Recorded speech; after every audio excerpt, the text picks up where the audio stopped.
Hey guys, welcome back to Reserved Investments on YouTube. So in this video, we're going to talk about an introduction to collecting and investing in rare books. Now, I want to state that up front because this may not be your cup of tea. Maybe you have no interest in this market. Therefore, if you don't, I'm not going to get upset. Feel free not to watch the video, guys. I've said this up front. This channel is devoted to all markets in the antiques and collectibles trade. There's certain markets that I feel I'm not putting too much of a presence into at present time, if you know what I mean. Meaning I'm not doing too much content on some of these markets that I think need a little bit more attention so that people can at least learn about these markets in general, know that they exist, and know what to expect if they get involved with them, either because they have a passion for them or because they do want to attempt to invest in these markets. So with that being said, if rare book collecting, not comic book collecting, rare book collecting is not your thing, feel free not to watch this video. I'm not going to get upset. For those of you that are still sticking around, I want you to understand one thing before we get into the meat and potatoes of this particular video. Rare book collecting is a very intricate market in the antiques and collectibles trade. It's more on the antique side of the equation, but it is very intricate.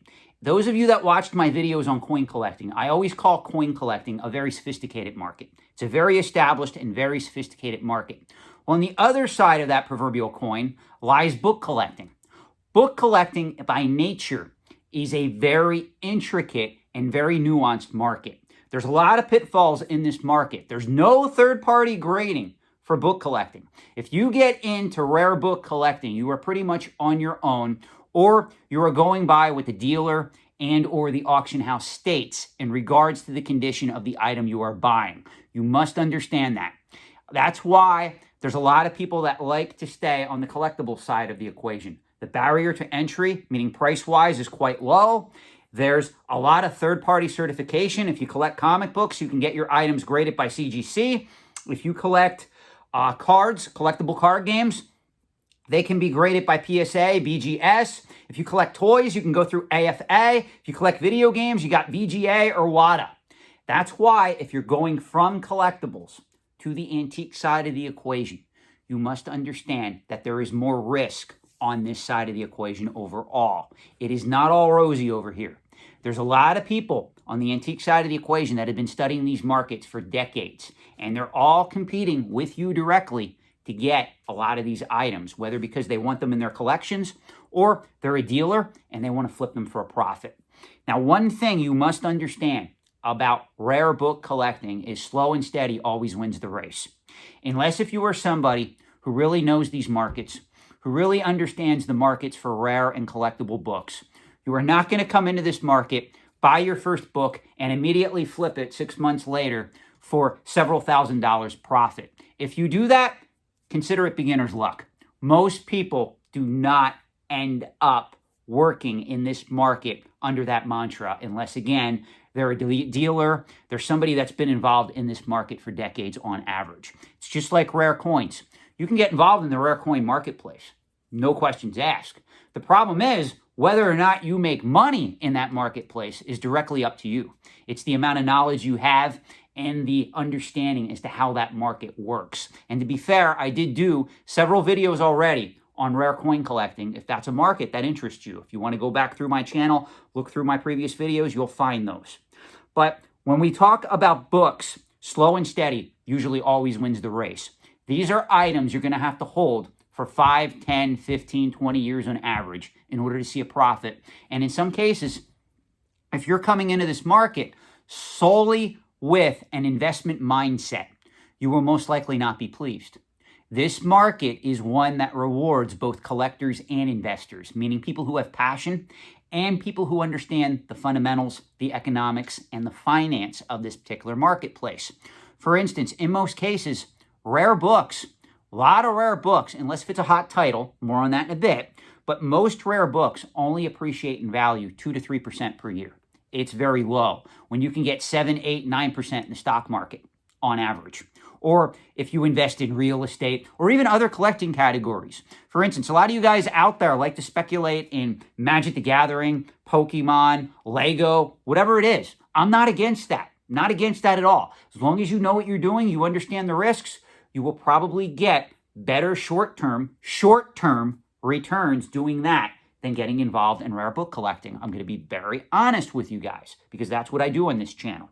However, for those of you that want to learn this market, it can be quite rewarding because unlike the speculative nature of a lot of the pop culture collectibles, comic books, toys, Magic the Gathering, Pokemon, and the like, rare books are usually stable. That doesn't mean you cannot lose money. You can overpay for a lot of these books. You can buy wrong. You can get misled on condition. You can make a lot of mistakes in this market to the point where if you're tying up $5, $10, $15, $20,000 or more in one rare book, it can be substantial, especially if you're a beginning collector. You kind of don't have that type of risk in a lot of these more mainstream pop culture-based collectibles. So I just want to use that as a comparison to guide you guys correctly. This is not a market for everybody. It's just like when I talk about rare coins. I love investing in rare coins. That market is not for everybody. As a matter of fact, I would actually caution a lot of people from getting into markets like rare coins, currency, antique firearms, furniture, glass, and of course, collectible books. These markets require a lot of patience and a lot of knowledge. And what leads you to get patience and knowledge is passion, believe it or not, guys. Because if you have a passion for something, you will stick with it. So those of you that are just looking at this as a panacea to easy money, I'm sorry, guys. A lot of you out there have Ponzi dreams. So just keep that in mind. It's not realistic in this market. So the first thing we're going to talk about before I go any further is book grading. One of the things that people seem to really need help with when they get involved in this market is understanding book grading. Books are graded completely different than other collectibles. Now, I know what you're thinking. Sean, I know comic books. Aren't books graded the same way as comic books in general? I mean, they're both made of a paper product that pretty much has a front cover, a back cover, a binding, and pages in between. Wouldn't it make sense if they were graded the same? Well, the answer is yes and no. But of course, because this is rare book collecting, it's a little bit more complex than that. Let me explain. Comic books, as most of us know, are graded from a scale of 0 to 10. 10 being the absolute pristine book you could ever find. 0 being a piece of crap. Let's be honest. 0 really doesn't exist in comic book grading. Really, it's 0.5. Well, books, on the other side of the spectrum, there are no near mint grades. Now, I know what you're going to say. Well, Sean, that makes no sense. Why can't there be a near mint book? Well, in theory, there can be. I'm going to get to that in a minute. But overall, on the rare book grading scale, there's no such thing as a near mint or mint copy of a book. Doesn't matter if it was just published. Doesn't matter if it's 100 years old. Doesn't matter if it's 300 years old.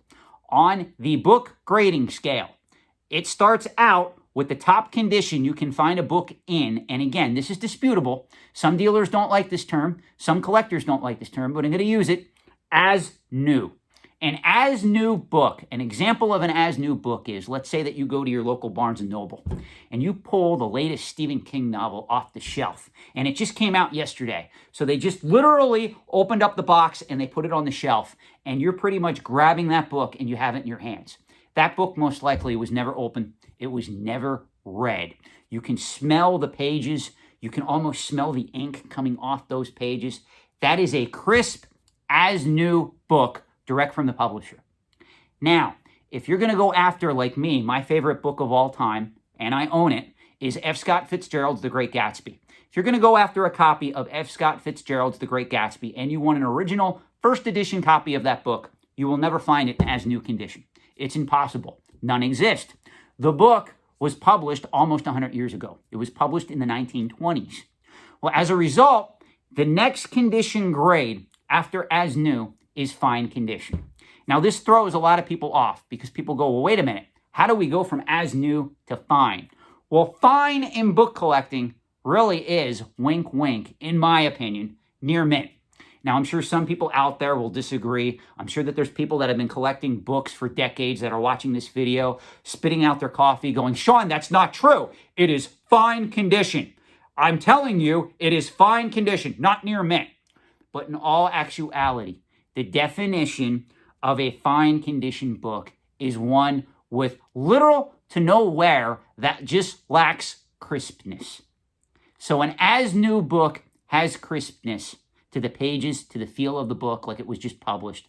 A fine book does not. A fine book could have been read once or twice. As long as it is in superior quality, meaning they read it twice, they put it back on the shelf, guess what? It's in fine condition. So that is the primary difference. It's basically the fact that it was probably read one or two times and is no longer in crisp condition. That's what makes a fine condition book. Now, this is the question that I get asked all the time through a lot of the clients that come to me through my consulting business on the antiques and collectibles trade. Sean, does a fine condition book have to have the dust jacket?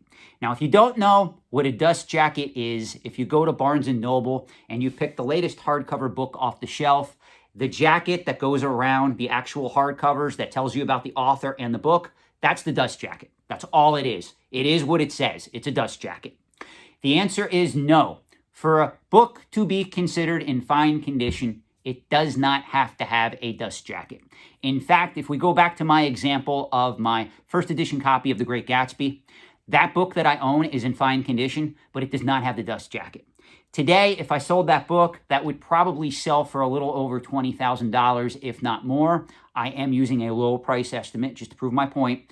If that had the dust jacket, though, you would almost be able to add a zero to the value of that book if that particular fine copy of The Great Gatsby had an equivalent fine dust jacket with it. It would easily sell for six figures in this market. I can almost guarantee that. As a matter of fact, I saw one sell, I think it was Heritage, a fine edition copy of The Great Gatsby with a dust jacket that was pretty much torn, that went for close to like $80,000. It's insane. Dust jackets for a lot of your very rare and high in demand classic literature novels add a lot of money to the value of those books.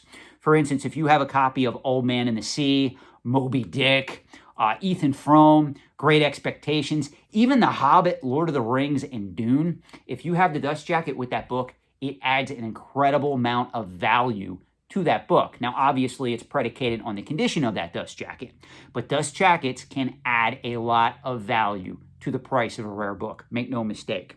But a book can be in fine condition without the dust jacket. That's what you've got to learn from that. So, going down from the as new grade, after the fine grade, we get to very good. A very good book is a fine condition copy with just a little bit more wear. Then you get to a good condition copy of a book, which is under very good. Now, I usually caution people from going after poor and fair copies of books because those are the two grades that exist under good. So the grading scale for book collecting, let me quick review, looks like this. At the very top of the market is the mythical unicorn grade known as new, which really only applies to modern era issues. Let's be honest. Under that is fine. Under fine is very good. Under very good is good. Under good is fair. And under fair is poor. Now, I usually tell people, be very careful. If you are going after poor or fair condition copy books, they should be extremely scarce and or rare and be in demand. Let me explain this again. I did a whole video on this. Rarity only matters if there's an established market and demand exists. If you do not have demand, if you do not have an established market, if you only have one of those things, rarity does not matter. And I try to explain this to a lot of people, especially on the collectible side of the trade, and they end up falling asleep before I can get to my full synopsis on the definition of rarity. So when you go on eBay and you see all these people claiming that their complete in box copy of Super Mario Bros. 3 for the Nintendo Entertainment System is rare, they are dead wrong. Great marketing term, don't get me wrong. The term rare really gets the Timmies, the Poindexters, and the speculators out there. It really gets them to open their wallets really quick. The term rare does it. That's why people use it in eBay listings. Well, on the antique side of the spectrum, if you use the term rare and something's not really rare, people are going to laugh at you. Rarity on the antique side of the equation, depending on what market we're talking about. If we're talking about rare books, it should mean really less than 100 copies known in existence to be called rare. I'm going to be very honest. Where those of you out there that collect Magic the Gathering cards, you probably heard the term bulk rares. That is the most oxymoronic term I've ever heard in all of collecting history. A bulk rare. A mass-produced collectible that is supposedly rare, that is sold in bulk, cannot, by its nature, be rare. So I always laugh whenever I hear the term bulk rare. Well, in book collecting, obviously that term doesn't exist. And if you're talking about rarity in book collecting, make sure the item truly is rare. Believe me. Now, let's move on from grading. You understand the grading scale. So, question that I generally get asked, Sean, where do I go to buy rare books? Well, I'm going to back up a little bit. I'm going to ask you to define your passion. What type of books do you want to collect? Do you want to collect classic literature books? If you're going to go after the major, what I'm going to call keys of classic literature, whether it's Of Mice and Men, Grapes of Wrath, Ethan Frome, Great Gatsby, Great Expectations, Death of a Salesman, what else? Old Man and the Sea. Any of these books are going to sell for a minimum of $5,000 all the way up through tens of thousands of dollars, if not more. And even if we get to certain modern issues, believe it or not, guys, like if you go look up a first edition, first printing of Harry Potter and I think The Philosopher's Stone, that book routinely sells for $40,000, $50,000, $60,000, $70,000 when it hits the auction block, depending on condition. So as a result, there's a lot of demand for rare books. This is a very established / mature market. The market is there. The question is, do you have the money to play in this market? And I'm sorry to have to ask that, but it's a very honest question. Is it really worth it to you to tie up $10,000, $20,000, $30,000 on a rare book, knowing that in some cases, you may only get 2 to 3% return on it if you get any return at all. Now, in certain instances, you may hit a home run. For instance, I'll use this as an example. I always liked The Great Gatsby. So in the 1990s, when I read that book in high school, it really stuck with me. It really spoke to me. So as a result, meanwhile, while I was learning the antiques and collectibles trade, when the internet became a thing, one of my first purchases through a major online auction house was a copy of The Great Gatsby in fine condition. Back then, I think I paid $5,000 or $6,000 for that book. Well, if I sold it today, I would get tens of thousands of dollars for it. I did very well on that book. However, that wasn't by design, meaning I didn't set out to buy that book and go, hey, I'm going to be able to sell this X number of years later for tens of thousands of dollars. It just happened that way because I had a passion towards it and wanted to own it. And I'll be very honest with you guys. I have no plans to sell that book. It's one of my favorite things. However, you have to ask yourself, what are you passionate about? Are you passionate about mainly, books that were written towards the founding of America? Maybe you live in the United States and you really like books like The Wealth of Nations, or maybe you're in economics, maybe you're in the politics, and you want to go after some of those scarce issues that are out there in the market today. There's some very rare books in those collecting fields that do sell for thousands of dollars, and they are of investment grade, meaning they will go up in value over time. And on the other end of the spectrum, you have people that are really fascinated with books like Dante's Inferno. Well, most people aren't going to try to find a first edition copy of Dante's Inferno. Obviously, it would be extremely rare if you were to find one, and it would sell for an exorbitant amount, assuming it could be proven that it was a first edition. But there's a lot of people that will go after later editions because they were illustrated by famous artists, and as a result, those illustrations that are contained in that book give the book a lot of collectible value. So you really have to define what you want to collect. In the modern realm of book collecting, there are people that go after first edition Stephen King books, or first edition Clive Barker books, if you're a horror fan, or even, as I've said before, Harry Potter books and the like. What I call the midline books are books like The Hobbit, Lord of the Rings, Dune. Dune's a very popular book and series to collect. If you get a first edition copy of Dune, that is an investment grade book. It's going to set you back thousands, but it is something that has the potential, depending on how you buy, the condition that it's in, and what the marketplace does over the next 5, 10, 15, 20 years, it has the potential to increase in value vastly. I'm a huge fan of Dune. Those of you that saw my living room upstairs, I actually have a Dune poster framed on the wall. I love Dune. What can I say? So once you establish your passion, if you want to buy these items, there's a couple of recommendations I can give.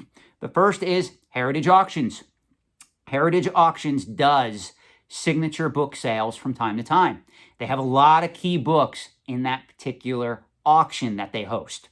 Now, a lot of these books, a lot of people will bid heavily on a lot of these items, so prepare to pay a premium for them. But in most of these cases, all these particular booksellers or auction sites that I'm going to state do get a lot of traction, guys. You're really not going to get off easy if you're collecting rare, in-demand books, especially if you're going after the heavyweights like your Great Gatsbys, your Dunes, your Old Man in the Seas, your Moby Dicks, items of that nature that have a mass amount of appeal. The next place that I would tell you to look is Swan Auction Galleries. Swan, Swann Galleries, is an auction house that does have online sales, and they don't only carry books. They carry illustrated manuscripts, they carry vintage posters, and the like. They handle a lot of paper products. However, Swan, again, also gets a lot of hardcore collectors.